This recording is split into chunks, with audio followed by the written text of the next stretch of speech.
Good morning, or maybe I shouldn't say good morning, but welcome to another edition of Free Exchange of Ideas. So, I'm kind of just perusing my news feed this morning, and I see this article. I'm going to actually turn you guys this way so I don't look quite so bad. China creates brain virus with 100% kill rate, report. A new report claims Chinese scientists have developed a coronavirus strain that attacks the brain and has 100% kill rate in mice used to experiment with the virus. Now that's kind of important because they used humanized mice. So the mice are more genetically like humans to react to vitamins and medicines and death rays and shit like that. So, let me just read this to you real quickly, and then I'll tag it in the description box below.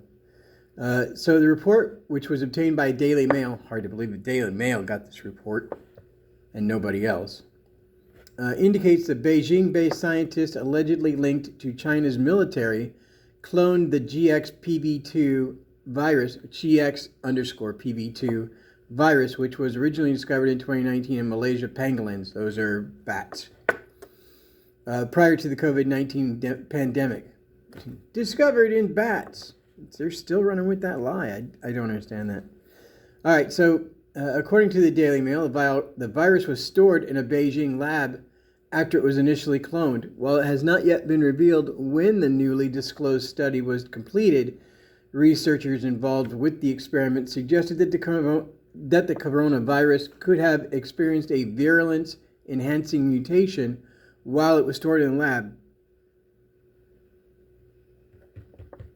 I'm just going to pause there because I want that to sink in. I want you to think about what that sentence says. That sentence says, let's see, where to go? Oh, yeah, okay. Researchers involved with the experiment, Chinese researchers, disclosed or suggested that the coronavirus could have suggested that the virus that they built in 2016 to 2019, did this on its own while it was just in storage. We didn't have anything to do with it. It just did it by itself. We don't know how it did it. Bullshit. Bullshit. So, let's see. Severe brain infection during the latter stages of infection may be the key cause of death in these mice. You fucking think? Researchers noted according to Daily Mail, this is the first report showing that a SARS-CoV-2 related pangolin coronavirus can cause 100% mortality in ACE2 mice, suggesting a risk for GX_P2V to spill over into humans. Again, I'm going to pause there because I want you to think about that. Suggests a risk for this to spill over into humans. Now, I know Fauci said they weren't involved with China in doing these kind of experiments because they're illegal internationally. So China's doing this on their own kind of thing. Let me ask you a question. I'm not done with this article, but I just want to cut in and ask you a question. Is it time to turn China into a glass parking lot?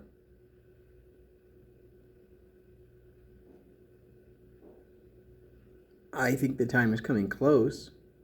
I think that if China continues to do these kinds of experiments, with knowing that their containment systems and their protocols are piss poor, do we allow that to continue as a planet? Or as a planet, do we say, you can stop now, or we can just stop you now? Those are your options. Those are your only two options. You stop now, all by yourself, and allow people to monitor your labs and any new labs that you might build in order to avoid those people. Or or we turn your entire country into a glass parking lot. Is that a real possibility? Technically, yes, it's a real possibility. However, the problem with that mindset is that if we launch, they launch, and that turns the globe into two hemispheres floating in space with a bunch of rocks, and destroys the human race. And it pretty much ends our ability to do anything. We'll die. So there has to be a way, or there should be a way, our government at least should be thinking of a way to get into these labs, recover these known pathogens, bring them home and destroy them. Not bring them home and store them like they did with the 1918 pandemic, flu pandemic, not like they've done with mustard gas or CS gas, any of that crap. No, destroy it, burn it, incinerate it, turn it into dust, bury it, kill it dead. And then find the scientists who discovered this and kill them. And that is probably about as dark as I can get, because honestly I am uncertain where else you can go with that. Let's see. In a post on X, formerly Twitter, I don't know why they keep saying that. Everybody knows it's X now. Francis Ballou, I probably bastardized his name, but it's Ballous, Ballou, who is an infectious disease expert at University College London, described the study by Chinese scientists as terrible and scientifically totally pointless. No, it's not. The reason for these experiments are so that China can turn the United States, Northern Hemisphere, whatever, into just giant death zones where they could come in probably less than 2 weeks or less than a month and just go scorched earth over the United States, Canada, Mexico, South America, Europe. This is one of the things I don't really understand. Not necessarily just Chinese, because I think the United States, like I said, after World War II, United States has mustard gas in storage, has a bunch of those kind of chemical weapons in storage. I mean, there's no doubt we have them. The problem is, who's more likely to use them and why? See, the why is, for me, the why is the big question. Why would you do that to a populace of, let's just say the United States, because I know the number, 340 million people? Why would you do that to that populace? There's two reasons. One, you want to just decimate the country and turn it into a wildlife preserve, because in essence that's what you'd end up doing, and take that country out of the market altogether. There are negatives to that, and I can go through them, but you're smart people. You could probably go through them as well. Economic, food division, that kind of thing. Those are definitely negatives that just wouldn't fly very well in something in that kind of scenario. So now let's see. I can see nothing of vague interest that could be learned from force infecting a weird breed of humanized mice with a random virus. He wrote, that scientist, Francis Ballou. Conversely, I could see how such stuff might go wrong. Either he is really holding his tongue on this, or he's an idiot. He might know infectious viruses or whatever, but evidently, just what I'm reading from this article, he is naive at best. At best, naive. All right, so let's see. Richard Ebright, a chemistry professor at Rutgers University, told the Daily Mail that he agrees with Ballou's perspective on the coronavirus research by Chinese scientists. I'm sorry, I was mistaken. They're both idiots. The preprint does not specify the biosafety level and biosafety precautions used for the research. Ebright stated. The absence of this information raises a concerning possibility that part or all of this research, like the research in Wuhan in 2016 to 2019, that likely caused the COVID-19 pandemic. I cannot believe a scientist actually came out, said that publicly, and they printed it. That's impressive. Caused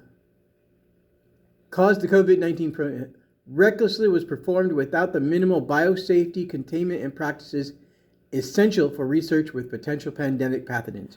You fucking think? What happened with COVID-19? We first heard of it just before it escaped China. Well, actually, that's probably not exactly true. But we first heard of it after 2 people from the Wuhan lab went to the hospital and died because nobody knew what the hell was going on. No one understood why they were sick. No one understood how they were sick and how it was progressing, and they died. And then several people in the Wuhan area died of the same infectious disease. And then it spread like wildfire. India was burning bodies because they had no place to put them. There wasn't enough people to bury them, and so they just had to pile and burn. And that caused other issues because burn piles that big that are human, that carry a pathogen, go through the air and cover large swaths of land, cities, farms, country. Doesn't really matter, does it? And that's one of the reasons, I think that's one of the reasons that India and Pakistan both felt this felt is the wrong word, were treated so badly by this virus because they had no place to bury people. They had no people to bury the dead people, and therefore they just made monstrous burn piles, which only spread the disease because they didn't try to incinerate the bodies. They couldn't, but they had to burn them, and burning at that level doesn't kill the virus. It might kill some of it, and it might even, modify it for all I know. When COVID-19 came out, I actually had this discussion with a friend of mine who's a very bright individual. I really do like her mind. And she believed that it was natural. And I was like, I don't think so. And the reason I don't think so is because of how quickly it modified itself. It went to Finland, and it made several modifications before that were obvious to us, to the scientific community at least. And then it moved to Finland. When it moved to Finland, I believe it was Finland, they have the largest mink manufacturing system and live minks farms on the planet. That's what they do. That's one of the things that country does, is they make mink coats and whatnot. And it first came into the country through a human traveling. It modified itself to go through the mink population and damn near decimated it. And then it jumped back to humans. It did that in like a 2 or 3 week period. It jumped from human to mink and back to human. And it was modified differently in the second run through humans than it was in the first run through humans. So the minks gave it something, or forced it to change to something that killed humans again. My wife and I were just discussing this. I didn't realize this, and maybe it's because we aren't in pandemic anymore, and so the news is not saying how many people are dying every day. But I think my wife said it's like 2,800 people a day die still from COVID-19 and its variants. 2,800 people a day. Not a week, not a month. That is almost the same level as during pandemic in the United States. Well, and there was other factors involved there, like when they stuck them all in rehab homes and here, you guys go here and you can all die together. It was a horrible time for all of us who may have lost people because of stupid politicians who thought, I just need to control the populace, and this is what we'll do. Even though they were told, don't stick them all in the same room, they'll all die. Go figure. Anyway, I'll tie this article to this video so that you have it, and I want you to seriously think about what our options are as the United States. What our options are, especially as we go through this last year of election cycle, and see who's left, who could actually make a difference in this event. Because I'll be honest with you, I like Nikki Haley. I don't like her for president because she's a warmonger. She has no fear, and she has the belief that might is right. And we have a lot of might, amazingly enough. I like President Trump because he has little fear, but he has little fear on the side of business. In other words, he knows how to negotiate. And I think he will go back to some of the things he was doing 2016 to 2020 in relation to China and trade and that kind of thing. Okay, that being said, I think I've pretty much worn through this and I don't have much else to say.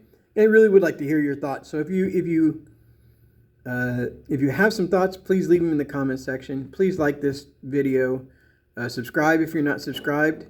I'd be really surprised if you're not subscribed and you still see this, because I have like 20 subscribers or something like that. Stupid small number. And help me out here just a little bit. All right, so there you go. I'm just going to let this one go. Remember, even fluffy bunnies have teeth and claws for a reason. Live long, fight hard, win the day. See ya.